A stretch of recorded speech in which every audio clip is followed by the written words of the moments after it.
My stepdad left me his entire fortune. My mom and step-siblings' meltdown was legendary. Have you ever had a moment where your entire world flipped upside down in the span of 60 seconds? Where everything you thought you knew about your family, about fairness, about justice, just shattered? Well, let me tell you about the day I sat in a lawyer's office and watched my mother's face turn from confident smugness to absolute horror. And trust me, what happened next was so wild, so unexpected, that even I couldn't have scripted it better. But before we get to that explosive moment, let me take you back to where this all began. Because this story, it's not just about money. It's about betrayal, redemption, and how sometimes the people who aren't related to you by blood become your real family. I was 8 years old when my dad died. Cancer. It was brutal. Watching this strong man who used to throw me up in the air and catch me, who taught me how to ride a bike, slowly fade away. My mom was devastated, or at least that's what I thought at the time. Looking back now, I realized she was more worried about the bills than anything else. We weren't rich, but we were comfortable. Dad had a decent insurance policy, but it barely covered the medical expenses and funeral costs. For 2 years, it was just Mom and me. And honestly, those were some of the loneliest years of my life. She worked constantly, and when she was home, she was either exhausted or on her own. I learned to cook basic meals for myself, to do my homework alone, to basically raise myself. I was 10, and I felt like I was 40. Then Richard came into our lives. I remember the first time I met him. Mom had been acting weird for weeks, all giggly and secretive. She finally told me she'd been seeing someone and wanted me to meet him. I was terrified. What if he was mean? What if he tried to replace my dad? What if he didn't like me? But Richard, he was different from the start. He showed up at our door with a smile, sure, but he didn't try too hard. He didn't come bearing expensive gifts or make grand promises. He just talked to me, like I was a person. He asked about school, about my interests, about what I thought about things. Not in that condescending way adults sometimes do with kids, but genuinely. Our first outing together, the three of us went to this small diner. Nothing fancy. And I was testing him, being difficult, being movie, all the things a grieving, confused 10-year-old does. And Richard just rolled with it. He didn't get frustrated or try to win me over with false enthusiasm. He was just there, present, patient. Over the next few months, he kept showing up. Not just for my mom, but for me too. He'd help me with math homework, even though I didn't ask. He'd remember small things I mentioned in passing. When I said I liked stargazing, but we lived in a light-polluted area, he took us on a camping trip to a dark sky preserve. He taught me about constellations, about planets, about how big the universe was. About a year into their relationship, Richard sat me down, just him and me, and he said something I'll never forget. I know I can never replace your dad, and I'm not going to try, but I'd like to be someone you can count on, someone in your corner, if you'll let me. How do you respond to that at 11 years old? I just nodded, tears streaming down my face, and he hugged me. Not an awkward pat on the back hug, but a real, genuine embrace that made me feel safe for the first time since Dad died. They got married when I was 12. Small ceremony, nothing extravagant. Richard wasn't wealthy by any means. He was a regional manager for a manufacturing company, made a decent salary, but he wasn't driving luxury cars or living in a mansion. He was just solidly middle class, responsible with money, and focused on building a stable life. Life was good, really good. Richard never missed a school event. He taught me how to change a tire, how to handle a budget, how to stand up for myself. He was the dad I needed, even if we didn't share DNA. My mom seemed happy too. The stress that had lined her face during those 2 years alone started to fade. Then came the bombshell. I was 14 when Mom sat us both down and announced she was pregnant. Twins, a boy and a girl. I saw something flicker across Richard's face. Surprise, definitely. Maybe a hint of concern. He was already in his mid-40s, and suddenly he was going to be starting over with newborns. But he smiled, hugged my mom, and said all the right things. I was excited. I'd always wanted siblings. I imagined teaching them things, being the cool older sister. Reality was different. Marcus and Melissa were born, and from day one, everything changed. Mom became obsessed, not in a normal new mother way, but in an all-consuming nothing else matters way. Every conversation was about the twins. Every plan revolved around the twins. Every dollar needed to be spent on the twins. And Richard, he tried to keep things balanced. He really did. But Mom was relentless. She kept pushing, kept demanding more. Better clothes for the twins, private preschool for the twins, the latest toys for the twins. And whenever Richard suggested we needed to budget, that maybe we should save for my college fund too, Mom would guilt trip him. Don't you love your children? Don't you want the best for them? I watched Richard work longer hours. I saw the exhaustion creep back into his face, the stress. He never complained to me, but I could tell. We'd still have our moments, our conversations, but they were stolen time between his work and Mom's demands. By the time I was 16, the twins were 2, and they were spoiled doesn't even begin to cover it. Mom let them do whatever they wanted. They'd destroy my things, and Mom would say they're just exploring.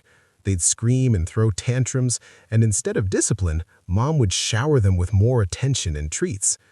Richard tried to parent them properly, but Mom would undermine him constantly. If he said no to something, Mom would sneak behind his back and give it to them anyway. The twins learned quickly that Mom was the path to getting anything they wanted, and Richard was just an obstacle. I started spending more time out of the house. School activities, part-time job, anything to avoid the chaos. Richard noticed. He'd text me, make sure I was okay, sometimes meet me for dinner before heading home. Those dinners became our sanctuary, the place where we could just talk without walking on eggshells around Mom's twin obsession. During one of those dinners, when I was 17, Richard looked tired, more tired than I'd ever seen him. He was gripping his coffee cup like it was the only thing holding him together, and he said, "I'm sorry." I asked him what he was sorry for, and he shook his head. "For not protecting you better, for letting things get so unbalanced. Your mom, she's not the same person I married. Or maybe I just didn't want to see it. Either way, you deserved better. You still deserved better." He made me promise something that night. Promise that I'd go to college, that I'd pursue my dreams, that I wouldn't let anyone make me feel less than. He said he'd make sure I could go, no matter what. I didn't know what he meant by that then. Senior year of high school was hell. The twins were 4, and Mom had decided they were gifted children who needed every opportunity. Private tutors, special programs, music lessons, sports, you name it. Never mind that 4-year-olds don't need most of that. Never mind that I was about to graduate and needed help with college applications and financial aid forms. Richard helped me in secret. We'd meet at the library and he'd go over scholarship essays with me, help me understand student loan options. He set up a small savings account in my name, depositing what he could without Mom noticing. It wasn't much, but it was something. I got into a good state university with a partial scholarship. Between that, Richard's secret savings, and student loans, I could swing it. When I told Mom, she barely looked up from playing with the twins. "That's nice, honey." That was it. No congratulations, no pride, nothing. Richard took me out to celebrate, just the 2 of us. He was so proud, telling everyone at the restaurant that his daughter was going to college. His daughter, not stepdaughter, daughter. I ugly cried into my pasta. College was my escape. I called Richard every week. We'd video chat and he'd ask about my classes, my friends, my life. The twins would occasionally run through the background and Mom would sometimes wave from the couch, but mostly it was just me and Richard, keeping our bond alive despite the distance. I came home for holidays, but it felt less and less like home each time. The twins were growing into entitled terrors. Marcus once threw a toy at my head because I sat in his chair at the dining table. A chair I'd sat in since I was 10, long before he existed. Mom's response? Just let him have it. Pick your battles. Melissa would get into my things when I visited, destroy my stuff, and Mom would defend it as curiosity. Richard would try to discipline them, but by then they were 7 and 8 and completely out of control. They'd scream that he was mean, that they wanted Mommy, and Mom would swoop in and coddle them. I saw Richard aging faster than he should. The stress was eating him alive. I begged him to stand up to Mom more, to set boundaries, but he'd just sigh and say, "It's complicated. But don't worry about me. Focus on school. Make something of yourself." Then came the summer after my junior year of college. I came home for a few weeks, and Richard looked awful. Gray, tired, moving slowly. I asked if he was okay, and he brushed it off. Just working too hard, getting old. He was only 52.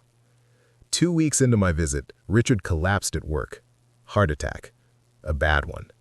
He survived, barely, but the doctors said his heart was severely damaged. Stress, poor diet from eating on the run, lack of exercise because he was always working. The prognosis wasn't good. I stayed home to help, took a semester off.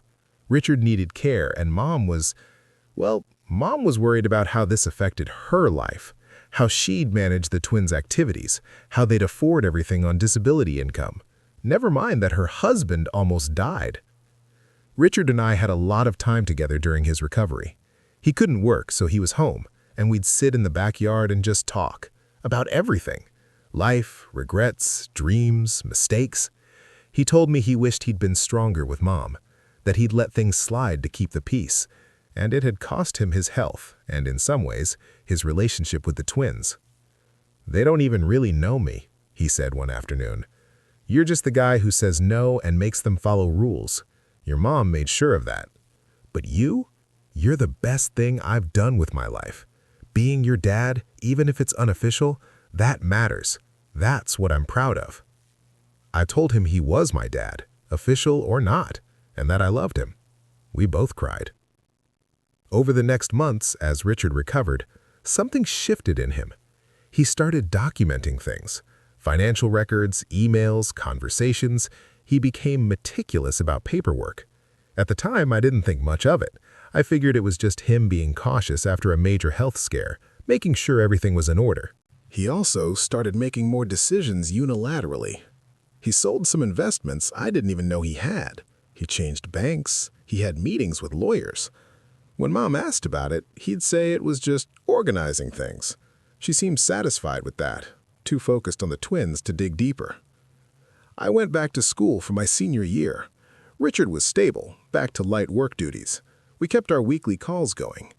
He seemed lighter somehow, like a weight had been lifted. He asked about my post-graduation plans, encouraged me to pursue a graduate degree if I wanted, told me not to let finances hold me back. 3 months before I graduated, I got the call. Richard had another heart attack. Massive one this time. He didn't make it. I've never felt pain like that.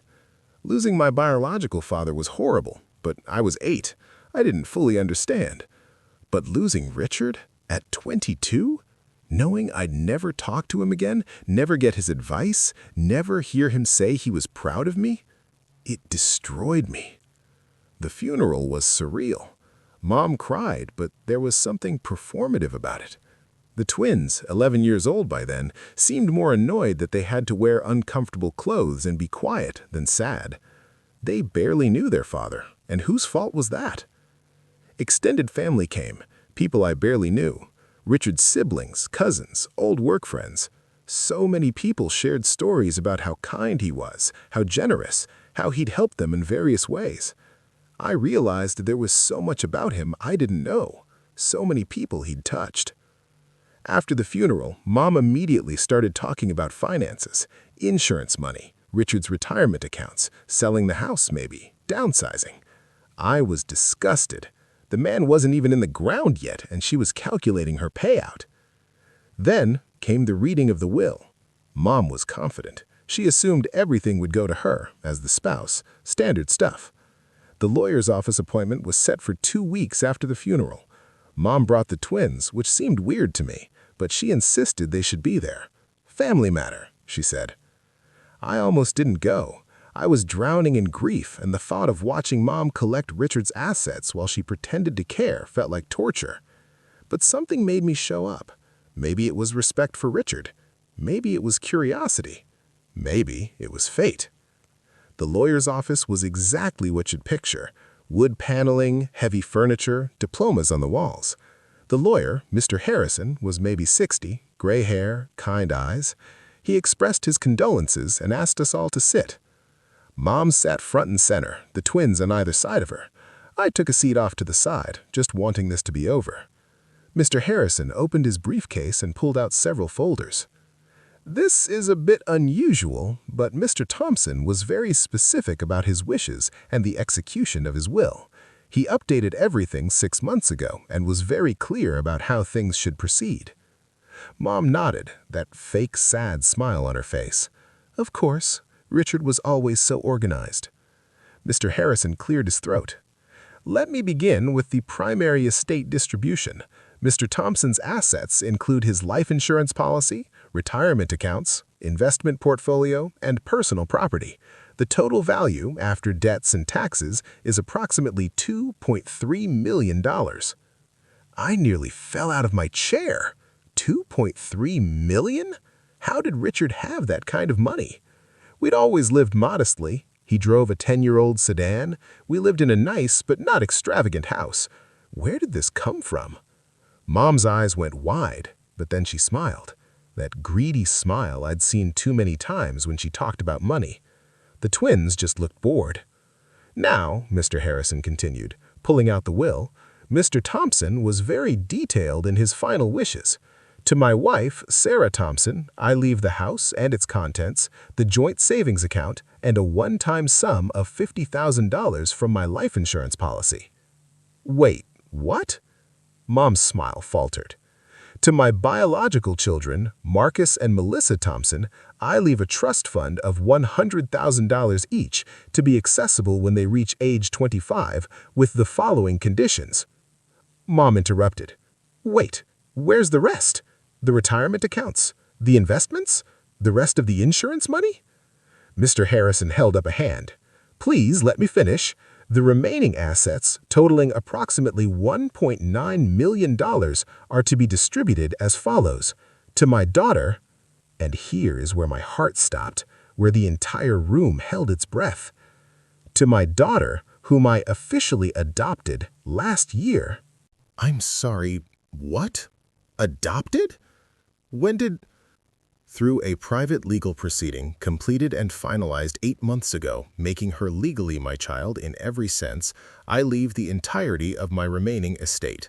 This includes all retirement accounts, investment portfolios, the remaining life insurance proceeds, and any additional assets not explicitly mentioned above. The silence in that room was deafening. Then Mom exploded, and I mean exploded. She shot out of her chair like she'd been electrocuted. What? No, that's not possible. He wouldn't. He couldn't. She's not even his real daughter. Mr. Harrison remained calm. Actually, ma'am, legally she is. The adoption was completed and sealed by the court. She has all legal rights as his biological child, which supersedes any step relationship status. I was in shock, complete, absolute shock. Richard had adopted me? When?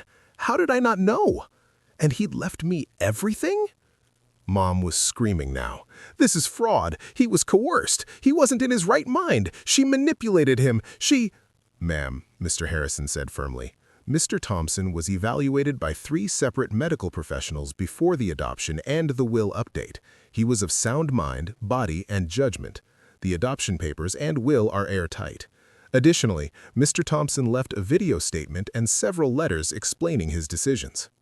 I don't care. I'm his wife. This is my money. We have children together, real children. He can't just... Marcus and Melissa started crying, not because they understood what was happening, but because Mom was screaming. They were 11, and this was probably terrifying for them, regardless of how spoiled they were. Mr. Harrison pulled out a laptop. Mr. Thompson anticipated there might be resistance to his decisions. He recorded a statement. Would you like to see it? No, Mom shouted. I don't need to hear excuses from beyond the grave. This will be contested. I'll sue. Mom? I finally found my voice. Maybe we should watch it. She whirled on me. You! This is your fault! You poisoned him against us, against his own children. You never accepted them. You were always jealous. That wasn't even remotely true, but I didn't argue. Mr. Harrison was already setting up the laptop. Richard's face appeared on screen. He looked tired but calm, determined. This was clearly recorded not long before he died. "If you're watching this," Richard's voice came through the speakers, "then I'm gone. And if Sarah's reacting the way I think she is, then things are getting ugly. Sarah, please, sit down and listen." Mom remained standing, arms crossed, face red with rage. Richard continued, "I know this isn't what you expected. I know you thought everything would come to you, that you'd have control of all the assets. But I couldn't let that happen, not after watching what you've done to our family over the past decade. When we got married, I loved you. I thought we wanted the same things, a partnership, a family, mutual respect. But after Marcus and Melissa were born, you changed. Or maybe I just finally saw who you really were. Everything became about them, not in a healthy parenting way, but in an obsessive, exclusionary way that pushed everyone else out. You neglected her." He paused. "You neglected my daughter, the girl who'd already lost one father, who needed a mother's love and support, and you tossed her aside like she didn't matter. You dismissed her accomplishments, ignored her needs, and made her feel like she was a burden. I enabled that. I should have stood up to you more. I should have protected her better. That's on me, and it's my biggest regret. But I'm trying to make it right now. Marcus and Melissa are getting trust funds, $100,000 each. That's more than fair considering they're 11, and I've already paid for 11 years of their extremely expensive upbringing that you insisted on. When they're 25, if they've matured into decent people, that money will help them. If they turn out like you're raising them to be, at least they'll have something. You're getting the house and $50,000. Again, more than fair. You can sell the house, downsize, and have a comfortable life if you're smart about it. But I'm not leaving you the bulk of my estate, because I don't trust you. You'd blow through it trying to make Marcus and Melissa into something they're not, trying to buy happiness and status instead of earning it. As for the adoption, I did that because she is my legacy. Not the money, not the house, but her, the young woman who overcame loss and neglect and still became kind, hardworking, and genuine. She's everything I could have hoped for in a child, and I wanted to make it official. She is my daughter, in every way that matters, and now legally too. She's the one who visited me in the hospital and actually cared if I lived or died. She's the one who called every week at college just to talk. She's the one who knows my favorite book, my favorite meal, my dreams and fears. She's the one who feels like my child. I'm leaving her the money because I trust her to use it wisely, to finish her education debt-free, to build a life, to maybe help others the way she's helped me by just being who she is. She won't squander it. She won't let it corrupt her. She'll honor the work I put into earning it. Sarah, if you're thinking about fighting this, don't. It's airtight. I had the best estate attorney in the state look this over. You'll spend whatever money you do have on legal fees and lose. Take what you're getting, move on, and maybe use this as an opportunity to reflect on the choices you've made. And to my daughter, if you're watching this, I'm so proud of you. I'm so grateful I got to be your dad. Use this money to build the life you deserve. Be happy, be generous, be yourself. That's all I ever wanted for you. I love you. Always. The video ended. The silence was somehow even heavier than before. I was crying. Mr. Harrison was discreetly wiping his eyes. The twins were confused and scared. And Mom looked like she'd been slapped. Her mouth was opening and closing, but no words were coming out. Finally, she found her voice. He was sick, bitter. You turned him against us." "Mrs. Thompson," Mr. Harrison said quietly, "your husband was one of the most rational, thoughtful people I've ever worked with. He knew exactly what he was doing and why. Everything is legal, documented, and final. I suggest you accept the generous provisions he's made for you and move forward." Mom grabbed the twins and stormed out, not before screaming that I was dead to her and that she'd see me in court. She did try to contest it, spent $15,000 on lawyers over the next 6 months. Every challenge was dismissed. The adoption was legitimate. The will was legitimate. Richard's mental competency was documented beyond any doubt. She finally gave up when her lawyer told her she was just throwing good money after bad. In the meantime, I graduated. Mr. Harrison helped me navigate everything, setting up proper accounts, handling taxes, finding a financial advisor. The money was invested conservatively. I wasn't trying to get rich quick. I was trying to honor Richard's gift. I paid off my student loans, I got accepted into a graduate program with a full scholarship, so I didn't need the money for that. I bought a modest condo. I set up a scholarship fund in Richard's name for kids who'd lost parents. I donated to heart health research. I started living the life he wanted for me. Mom sold the house like Richard predicted and bought a smaller place. She blew through the $50,000 in less than 2 years on continuing to spoil Marcus and Melissa. Last I heard, she was working 2 jobs to maintain their lifestyle. Marcus and Melissa are teenagers now. I don't have a relationship with them. How could I? They were raised to see me as the villain, the interloper who stole their inheritance. Maybe when they're 25 and get their trust funds, they'll mature. Maybe they'll reach out. Maybe not. Either way, I wish them well. None of this was their fault. I still think about Richard every day. I visit his grave once a month. I tell him about my life, my successes, my challenges. I thank him for saving me, for seeing me, for loving me when I needed it most. People ask me sometimes if I feel guilty about the money, if I think Richard was unfair to Mom and the twins. And honestly, no. Richard worked his entire life for that money. He made sacrifices, smart investments, and careful decisions. It was his to do with as he pleased, and he chose to give it to someone who appreciated him, not just his wallet. Mom made her choices.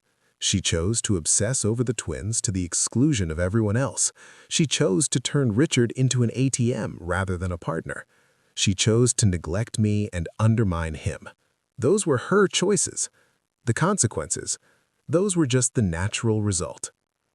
I learned something through all of this. Family isn't about blood. It's about who shows up, who stays, who cares when it's not convenient. Richard wasn't my biological father, but he was my dad in every way that mattered. And in the end, he made sure I knew it. The money? It's wonderful. It's changed my life in terms of security and opportunity. But it's not what I treasure. What I treasure are the memories. The dinners at that diner, the camping trips, the talks about constellations and dreams, the quiet support when I needed it most, the knowledge that someone saw me, valued me, and loved me unconditionally. That's the real inheritance, and that's worth more than all the money in the world. Thanks, Dad. I hope I'm making you proud.